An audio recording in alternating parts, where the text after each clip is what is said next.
We're going to go ahead and get started, and I'd like to start off by welcoming all of you to the 2014 Senate Emergency Preparedness Fair.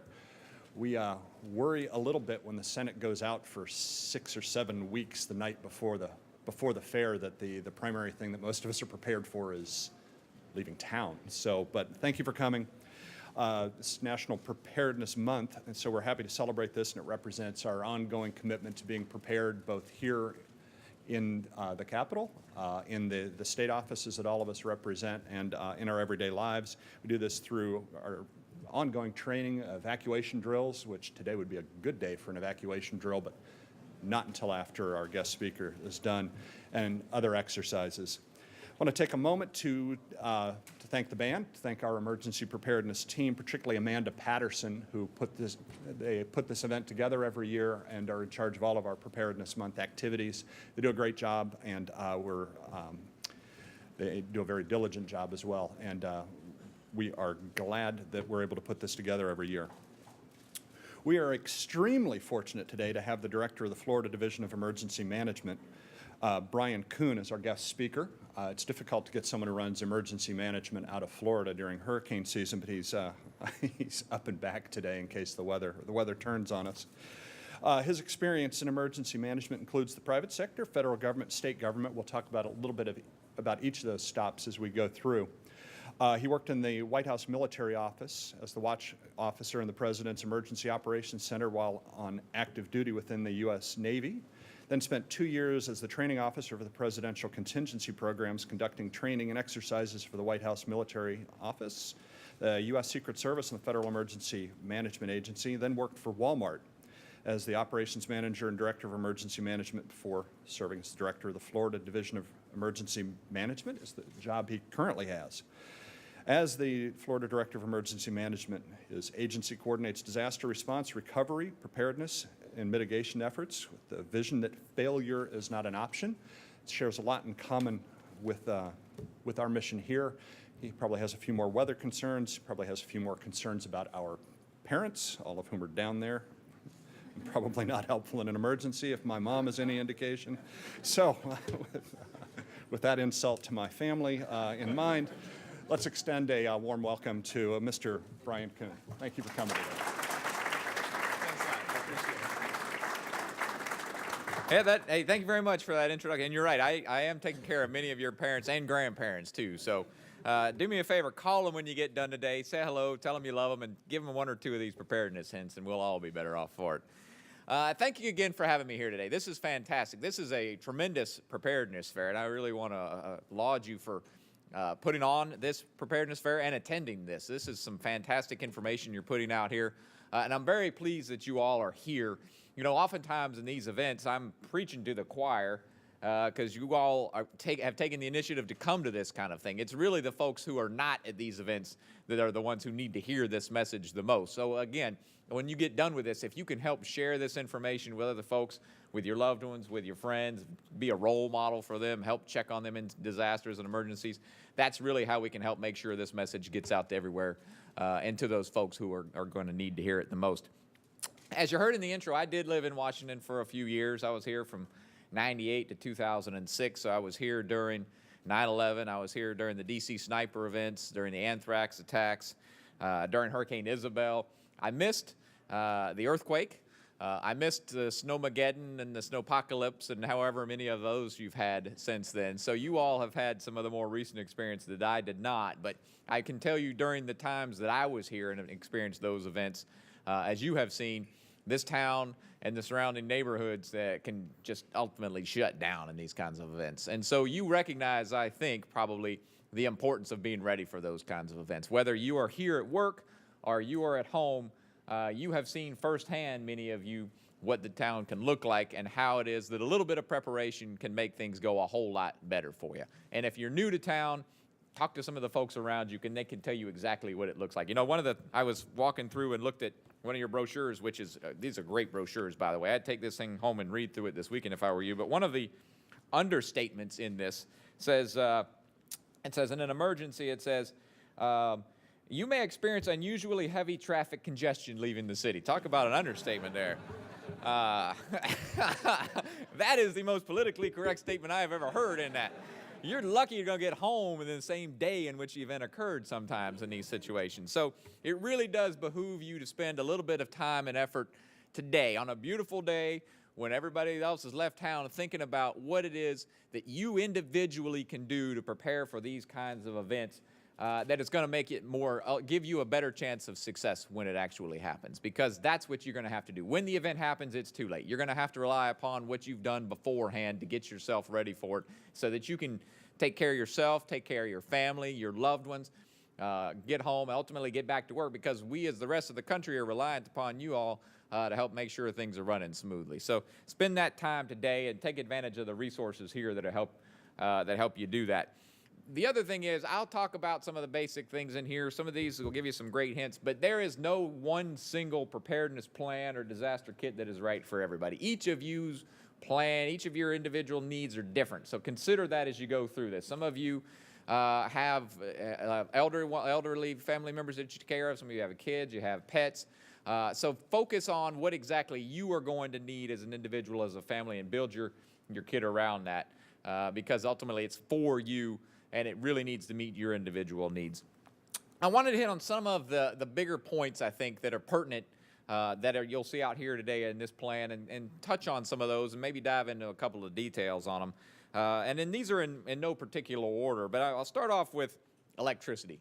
What we see in emergency management, whenever we're dealing with a disaster anywhere in the country and in Florida, is the availability of electricity drives everything else. If you've got electricity, you're halfway there. If you don't have electricity, everything else becomes a lot harder. So consider how it is that you're going to function in that environment. When you are at the office, you're going to have a lot of the backup lights and everything else like that, so you don't need as much things here. You know, a little pen light that you keep in your desk if you need one, or in your purse or your briefcase, something is great. But at home, consider how it is that you could function for several days without power. I have seen how Dominion Power and Pepco function in these situations, and they're getting better, but the fact is, during Hurricane Isabel in 2003, I lived in Alexandria.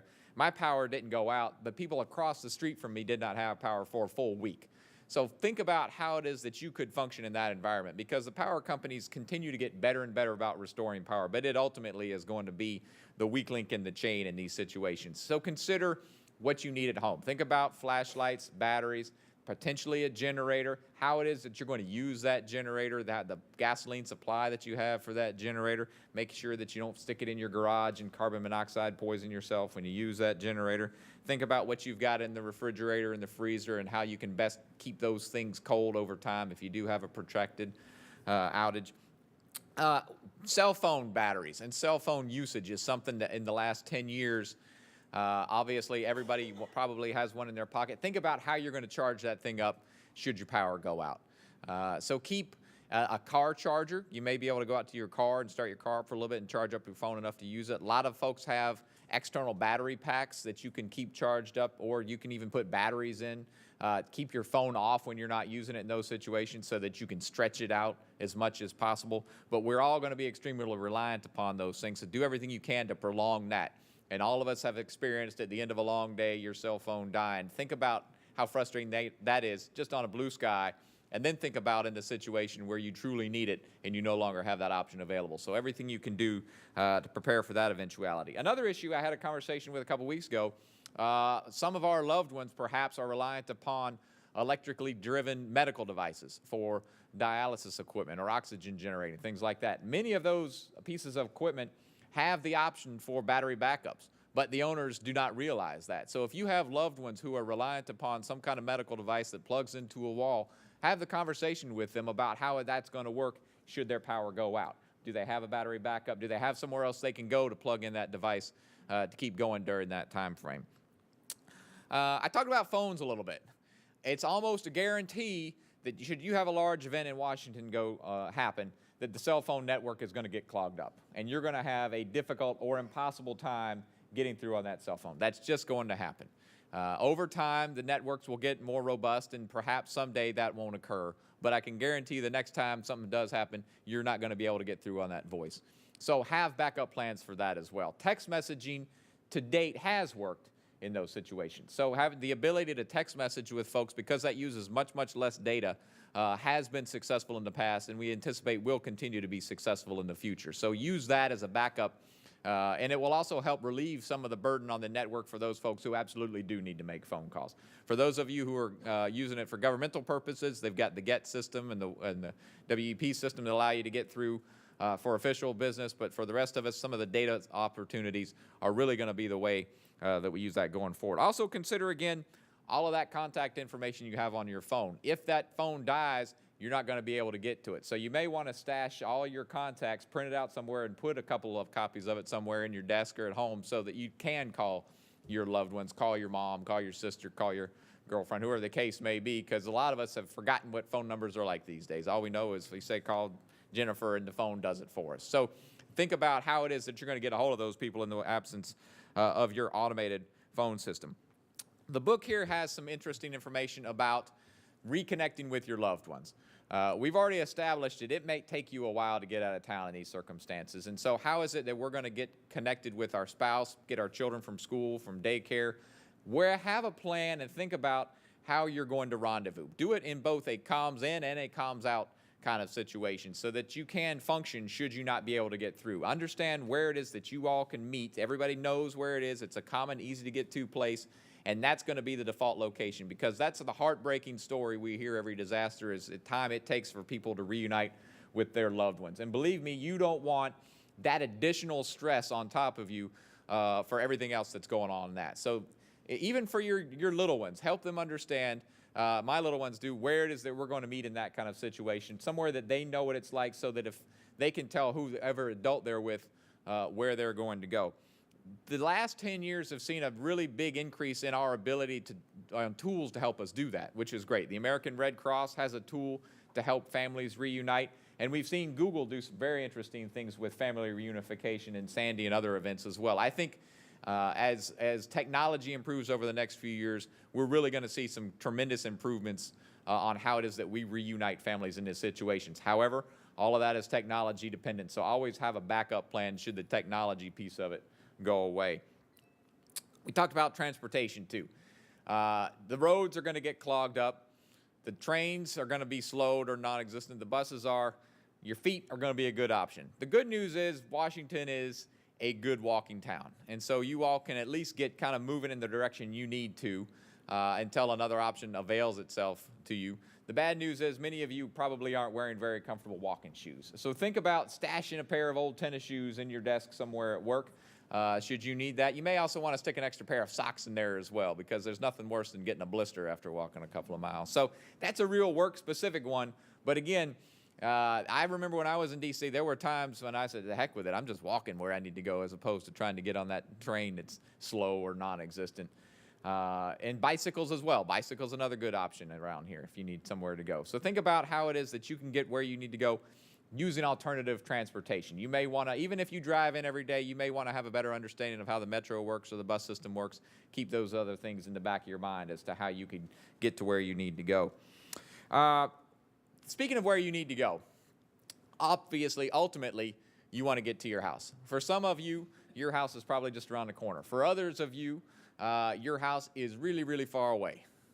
And you may not be able to get there depending on what the circumstances are. Obviously, getting out of D.C. for an incident close in may preclude you from getting there. Or if it's a weather-driven event, it just may not happen that day. So think about the way home and different ways along that route that you can stop should you need to. So think about where your friends lived, where your loved ones are, what hotels are along the way, because they may have availability.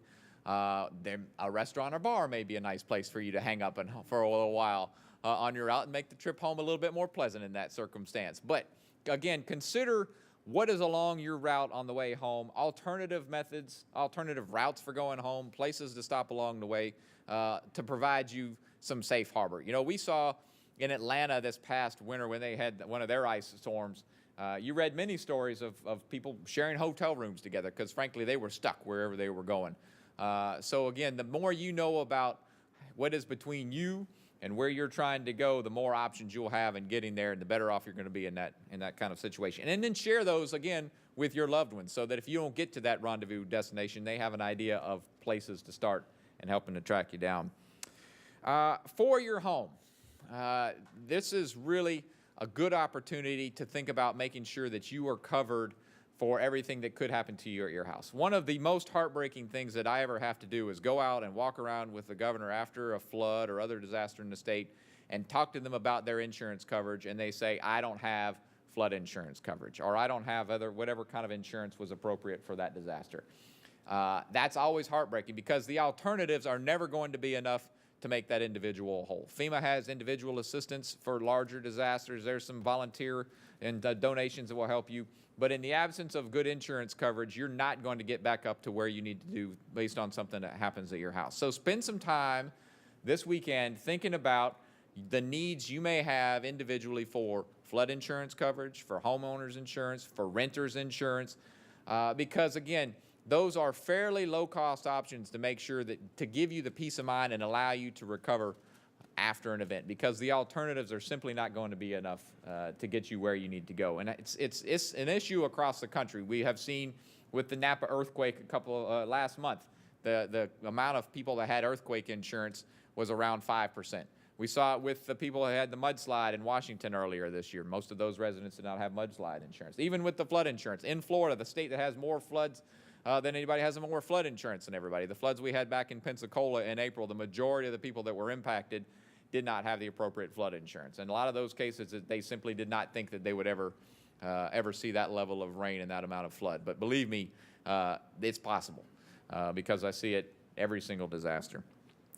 And as you do that insurance, make sure that you are prepared for using it. You know, a great way to help make sure that you're going to get all the insurance that you should is to have a detailed inventory of what you've got in your house, a list of up-to-date things that you are covered, and pictures of it. That way you can go straight to the adjuster and say, here's what was in my house at the time of disaster. You're going to be much better off on recouping your investment if you take a little bit of time right now to do that. Just walk around the house this weekend snapping digital pictures of everything that's valuable, writing it down a little bit and sticking it somewhere that's safe. So should you ever need to do it, you've got it handy and ready to go. Another thing you could work on, again, this weekend, think about what you want to eat and drink. There's a couple of things I know for sure. Anything that you do for yourself, to cook for yourself or get yourself something to drink is going to be better than what the government's going to give you, because we're not very good at it. We're going to give you, if you're reliant upon the government to feed you and give you something to drink, it's not going to be very good. Trust me on that piece of it. So the more that you're prepared to deal with that situation, the better off you're going to be. And this is fairly basic stuff, but think about, you know, the power being out for a few days and you not have a stove to cook with and you not have a fridge to operate.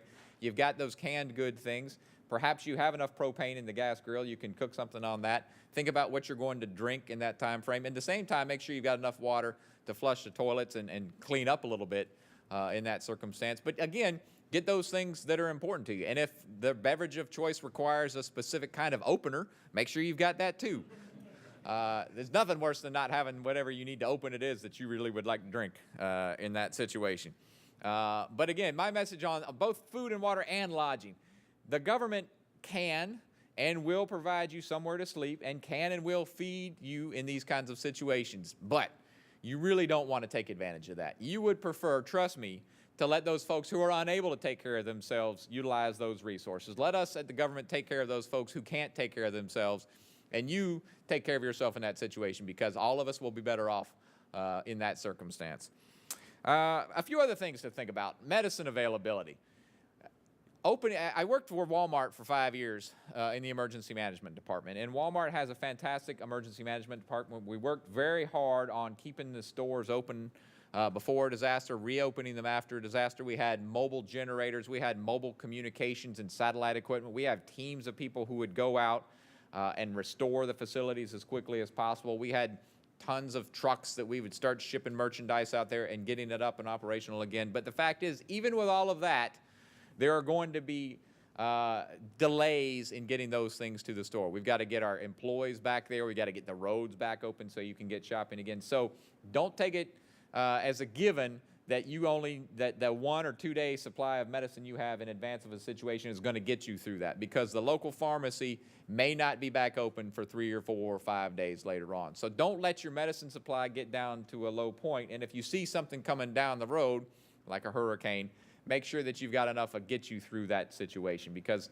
again, there's nothing worse than running out of medicine and not being able to go out and get what it is that you need at that point. And, again, that's something else.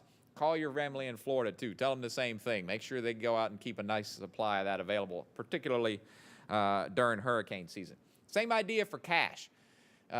Most of us, I included, don't carry enough cash around in the situation that I can't use a debit card. And in these kind of circumstances, we may not be able to use debit cards, credit cards, et cetera, because they are reliant upon both electricity and communications. And if one of those two things is disrupted, you won't be able to utilize in that situation, nor will you be able to go to an ATM. So if you can, stash a few bucks somewhere in your office, stash a few bucks somewhere at home so that you can get through whatever that outage period is going to be. So you can procure those supplies that you need to. I'm going to lump these two things together, and I'm not equating the two, but both of them have similar needs, which are pet supplies and children's supplies. I don't have any pets, but I do have 3 young boys. And in each case, if I can imagine myself being stuck at home for 3 days in bad weather with no power and nothing else to do, somebody's going to go crazy in that situation. It's probably going to be me. So the better I am prepared to help take care of those children and or pets, the better off we're all going to be. So for pets, make sure you've got enough dog food and water and supplies and medicine, everything like that. Also, be prepared, should you need to, if something happens at your house, to evacuate with them. Don't take it for as a given that you're going to be able to just pick up your dog and go somewhere and take care of it. There are lots of pet shelters these days, but most of them are going to require that you have them in some kind of cage, that they have identification, that they're wearing a collar, that you know what kind of vaccinations and medicines they require, et cetera. So if you've got a pet, think about all those things that you may need in that situation to safely house your loved pet and put them in a place of safety. For children, again, their basic life safety needs are the same as yours, but believe me, they're going to get bored pretty quickly in whatever situation it is. So bring all the comic books, word games, board puzzles, everything else you can think of to help keep them occupied, so that, again, that's not an added stressor to have them bugging you all the time to play charades for the 50th time or whatever the case may be. And two more things, and then I'd love to hear any questions or thoughts you all have. One is notification systems. In the back of your book here, there is a list of different ways that you all can find about what's going on. Here on the text alerts page, and then over at one of the booths there, they talk about the Twitter alerts that are available to you. Today, more than ever, the opportunity for you to know that something is going to happen or has just happened is better than ever. The window for finding out something that you need to take action has gotten down to almost immediately. That has not always been the case. But now we know when a tornado is coming 20 minutes away. We're on the verge in California of being able to tell you an earthquake is 15 seconds from impacting you, so we can do things. We can go straight from the police knowing an incident is occurring here in the Capitol to you knowing about it within seconds. So that's fantastic. It's reliant upon you, however, to be able to receive those messages, both here at work and in your community as well. So find out those resources from which you can gain that kind of information and sign up for them and keep it current. Make sure that they've got your cell phone number, your email address, your loved one's cell phone numbers in there, again, so that you can get that message and take the appropriate action and share it with those around you who may not have done that as well. Emergency management and those of us in similar fields really want to make sure that you have that information. Go the extra step and find out what those pieces are and sign up for it, because that's really going to help get you ahead of the game and prepared for what it is that you need to do.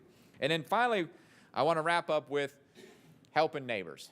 Last week I spoke with a volunteer organization down in Florida, and the fact is, what I told them, every disaster is going to start off with neighbors helping neighbors, people helping people, and it's going to end with neighbors helping neighbors and people helping people. You know, we as government, we as other folks are going to be involved there in the middle, but the first immediate reaction is going to be you talking to the people around you at your desk, or you talking to your neighbors and making sure they have what they need, and it's going to ultimately end that way as well. So the more prepared you are, the better you understand the situation and are prepared to deal with it, and the more you understand perhaps what their needs are, the better off all of you are going to be. So think about not only your needs and where it is that you're trying to go with your family, but the elderly lady who lives alone across the street, or the circumstances of your office mates, and have those conversations. So I encourage all of you to take the great information that is available here today and help me and help all of you spread that out so that we can all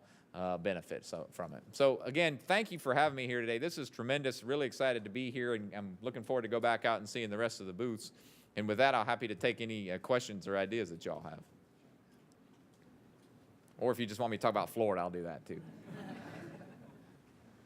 Bryan, Yes, sir. you may have already touched on this, but you were with Walmart just after Katrina. Mm-hmm. Was there any key learning points that came out of that as far as how Walmart responded to that as a corporation, not only for how they were able to get up and running again quickly, but how you taught your own employees about how to be prepared? It's obviously the people that are here are Yeah. concerned about preparedness. So the ones that don't show up at the fairs is the ones we got to reach out to. Yeah. That was, Katrina was a great learning point for Walmart and private sector retail in general. They understood how retailers can make a tremendous difference during a disaster by getting the supplies to the people who need them through the chain, through the ways that they're used to getting them, going to the store and getting them. We also recognize, one of the facts I used to tell people when I worked at Walmart, when I worked there, Walmart had about 1.5 million employees in the United States. And so if you considered the turnover and the family members, immediate family members of people who worked at Walmart, we had direct communications with about 1% of the U.S. population. And so I had the opportunity to go directly to 1% of the entire U.S. population and help them get ready for disasters. And not only that, but help them recognize how they can help their neighbors and help their communities. Because really, the folks that worked at that Walmart lived in that town, and they wanted to see their town continue to be a good place to live and a vibrant place to live. We helped them understand that by preparing themselves, they were ultimately going to reverberate across the community by helping others get ready for that storm. You all do the same thing here. You do tremendous work for our nation here. The better prepared you all are for an incident that occurs, the quicker you can return to work and help us deal with it, whatever that situation is, a nation. So it really is, we really are reliant upon you all to be ready for these kind of situations, because we're going to be, believe me, looking to you for solutions and support afterwards. And thank you. Others? All right. Thank you very much. Thanks.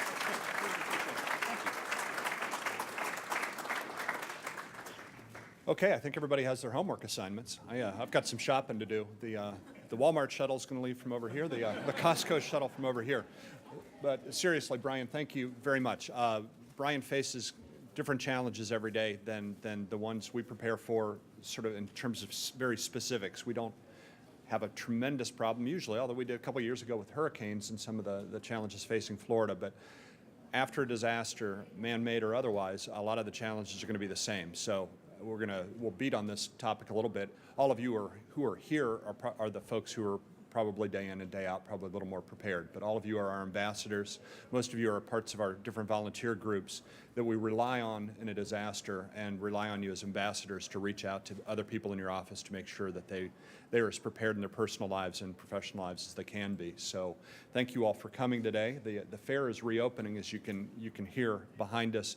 I'd like to thank all the federal, state, local, and volunteer organizations that came to participate today.